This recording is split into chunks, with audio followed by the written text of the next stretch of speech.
Hi guys, welcome back to the channel. ఈరోజు నేను చూసిన మూవీ వచ్చేసి 'భరతమహాశయులకు విజ్ఞప్తి'. మూవీ నాకెలా అనిపించింది అని చెప్పాలని అంటే it's a mixed bagger. Because story నాకు అంతగా నచ్చలేదు, కానీ కామెడీ ఫుల్ ఫ్లెజ్డ్గా వర్కౌట్ అయింది.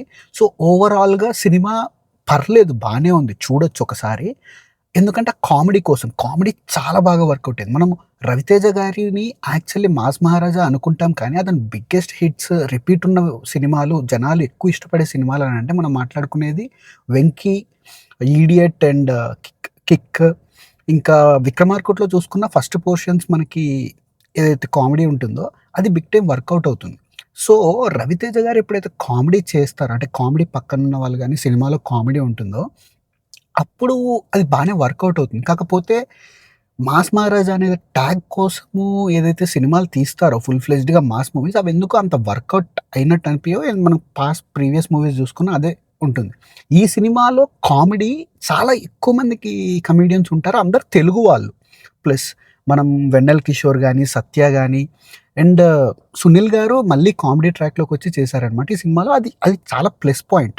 ఇంతమంది ఎప్పుడు వచ్చి మళ్ళీ వెళ్ళిపోతున్నట్టు జస్ట్ కామెడీ ట్రాక్స్ కోసం అన్నట్టు కాదు. 'సత్య' గారు ఫస్ట్‌లో వస్తారు అండ్ క్లైమాక్స్‌లో వస్తారు.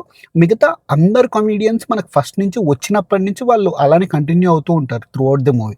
అండ్ వాళ్ళ కామెడీ కూడా బానే వర్కౌట్ అయింది. But biggest problem for this movie is ఆ స్టోరీ ఏదైతే తీసుకున్నారో అది చాలా పాత స్టోరీ. లైక్ హీరోకి ఆల్రెడీ పెళ్ళైపోయి ఉంటుంది. బట్ అతను వేరే అమ్మాయిని ఇష్టపడడం వల్ల తర్వాతకి అతను ఫేస్ చేసిన ప్రాబ్లమ్స్ ఏంటనేది.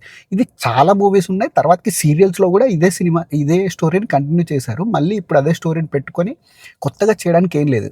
ఎప్పుడైతే కామెడీ సీన్స్ ఉంటాయో అందరూ మంచిగా ఎంజాయ్ చేస్తున్నారు థియేటర్‌లో.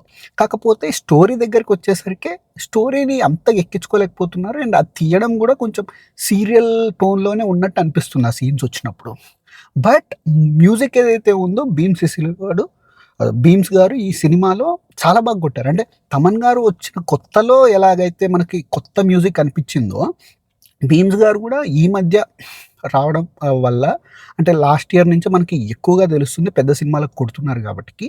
ఈ సినిమాలో కూడా మ్యూజిక్ బానే ఉంటుంది. అంటే లైక్ హీరో ఇంట్రడక్షన్ మ్యూజిక్ గానీ, ఇంటర్వెల్ బ్యాంగ్ మ్యూజిక్ గానీ, ఇంకొన్ని పోర్షన్స్ ఆఫ్ మ్యూజిక్ చాలా కొత్తగా ఉంటుంది.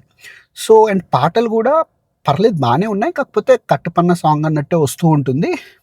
Which is needed for the Sankranti films అని అనుకుంటారు కాబట్టి ఇంక మనం దాని గురించి ఏం మాట్లాడలేం.